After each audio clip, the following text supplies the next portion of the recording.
এই চ্যানেলে সম্প্রচারিত সকল খবরই সচেতনতামূলক এবং শিক্ষণীয়, কোনো কিছুই প্রভাবিত নয়।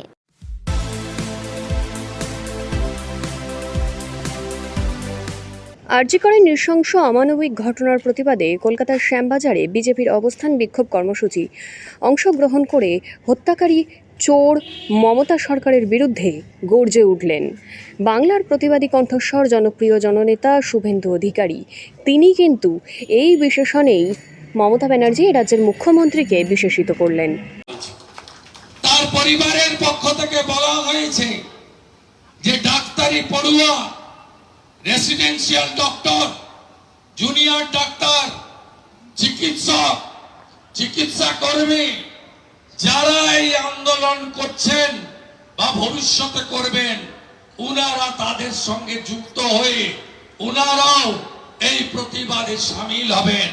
এটা আমাদের কাছে আজকে একটি পরম প্রাপ্তি বলে মনে হয়েছে। এই সামগ্রিক আন্দোলনে এই পরিবারও যুক্ত হতে চেয়েছে।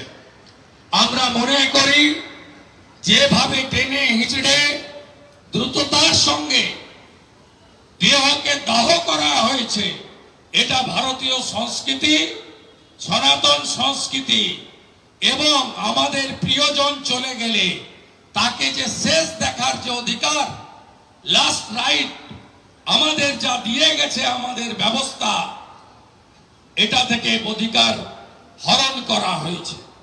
একটু আগে সোশ্যাল মিডিয়া প্ল্যাটফর্মে রাজ্যের বিরোধী দলনেতা একটি পোস্ট করেছে এক্স হ্যান্ডেলে, আপনারা দেখবেন।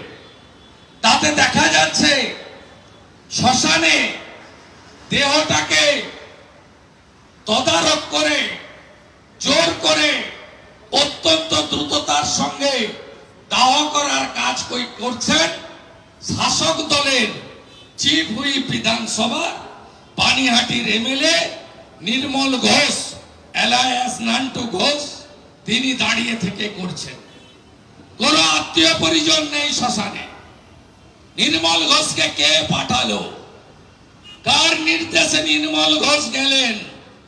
তাড়াতাড়ি দাহ সম্পন্ন করার জন্য সিবিআই এবং উচ্চ আদালতকে এটাও বিচারের মধ্যে আনতে হবে। ঘোলা পানিহাটি ব্যারাকপুর কমিশনারেটের আন্ডারে, ব্যারাকপুর কমিশনারেটের নিয়ন্ত্রক রাজ্য পুলিশের ডিজিপি, কলকাতা পুলিশের ডিসি অভিষেক গুপ্তা এবং দুটো থানার আইসি কেন শ্মশানে দাহ কার্যে সেখানে তদারকি করছিলেন? এর উত্তর বিনীত গোয়েল এবং পুলিশ মন্ত্রী মমতা ব্যানার্জিকে দিতে হবে। তারা কেন পাঠিয়েছিলেন ডিসি অভিষেক গুপ্তাকে, কেন দুটো থানার আইসিকে? এর উত্তর বাংলার জনতা জানতে চায়। সিবিআই এবং সর্বোচ্চ আদালত সুপ্রিম কোর্ট এই বিষয়গুলো খতিয়ে দেখো। একদিকে বেহায়া নির্লজ্জ মুখ্যমন্ত্রী উই ওয়ান্ট জাস্টিস প্লাকার্ড নিয়ে মিছিল করলেন মৌলালি থেকে দরিনা ক্রসিং। অন্যদিকে এই মুখ্যমন্ত্রী দিল্লিতে কপিল সিবাল সহ 21 জন দামি দামি লয়ারকে দিলেন আমাদের এক্সচেকারের টাকা খরচ করে এই মামলায়, যাতে প্রপার জাস্টিস আমাদের বোন তিলোত্তমা ভয়া যে নামেই ডাকুন না কেন, আমাদের বঙ্গললনা, তিনি যাতে না পান তার জন্য সুপ্রিম কোর্টে আজকে লড়াই করছে রাজ্য সরকার। আজকে কোর্টের লাইভ ভিউ হয়। কালকে সারাক্ষণ বাংলা ভারতবর্ষ দেখেছে কি মরিয়া চেষ্টা পশ্চিমবঙ্গ সরকারের। আজকে তৃণমূলের পক্ষ থেকে স্টেটমেন্ট দেওয়া হয়েছে, রাজ্য সরকার পার্টি, রাজ্য সরকারের অ্যাডভোকেট অন রেকর্ডকে, রাজ্য সরকারের অ্যাডভোকেট অন রেকর্ড যারা আছেন, যারা কনসলিডেট পে পান, তারা কেউ অ্যাপিয়ার হননি। এক এক দিনের জন্য এই ব্যারিস্টারদেরকে হায়ার করতে হয়। কালকে কপিল সিবাল সহ হায়ার করা হয়েছে 21 জন লয়ারকে ক্রোর্স অফ রুপিজ খরচ করে, যাতে এই মামলার নিষ্পত্তি না হয়, ধর্ষকরা আর চক্রান্তকারীরা যাতে সাজা না পায়। আমাদের মাননীয় মুখ্যমন্ত্রী 21 সালের আগে বলেছিলেন ডবল ডবল চাকরি দেব। আমরা ডবল ডবল চাকরি দেখতে পাইনি, কিন্তু ট্রিপল চাকরি দেখলাম সন্দীপ ঘোষের ক্ষেত্রে। আরজি কর, national medical, OST2 health department, স্বাস্থ্য ভবন। কি চিটাগুড়ের ব্যবসা আছে মমতা ব্যানার্জি সন্দীপ ঘোষের সঙ্গে, যে একজনকে 3টে জায়গায় রাতারাতি পোস্টিং দিলেন।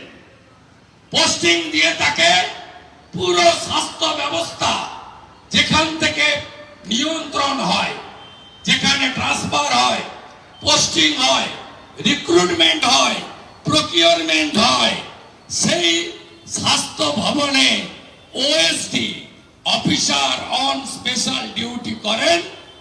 আর যে অফিসাররা মেরুদণ্ড সোজা রেখে বিধানসভা লোকসভা ভোটে ইলেকশন কমিশনের কথায় কাজ করে, তাদেরকে আপনি কম্পালসারি ওয়েটিং এ পাঠান।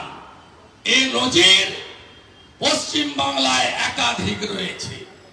তাই এই ঘটনা যে আড়াল করতে চান মুখ্যমন্ত্রী প্রমাণিত। আমরা ধন্যবাদ জানাবো কলকাতা হাইকোর্টকে। কলকাতা হাইকোর্টের সিঙ্গেল বেঞ্চে আজকে মামলা ছিল শুধুমাত্র এই মর্মান্তিক শারীরিক নির্যাতন এবং খুন নয়, আরজি কর কেন্দ্রিক হেলথ ডিপার্টমেন্টের যে স্ক্যাম, তার তদন্ত করতে হবে।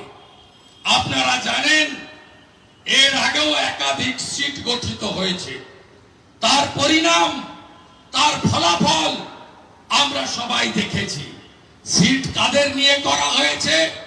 ফিনান্সিয়াল ইরেগুলারিটি দেখতে গেলে finance department, computer and auditor general cat, তাদের কোনো লোক নেই।